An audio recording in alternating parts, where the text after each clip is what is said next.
లేని జనాన్ని పెట్టుకుని వీడేం చేస్తాడు? అవును సార్, మీరన్నట్టే.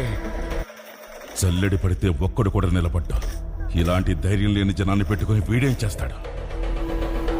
అవును సార్, మీరన్నట్టే. మాకు ధైర్యం ఉండేది కాదు, శక్తి ఉండేది కాదు, నమ్మకము ఉండేది కాదు. చావు మా మీద గంతులేసేది.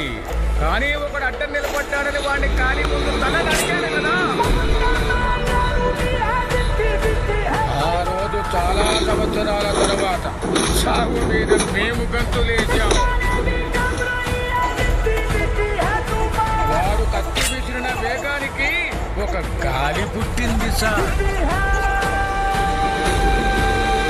ఆ గాలి నరాటిలో ఉన్న ప్రతి ఒక్కరికి ఊపిరిచ్చింది. మీకొక సలహా ఇస్తాను, మీరు మాత్రం అతనికి అడ్డు నిలబడకండి సార్.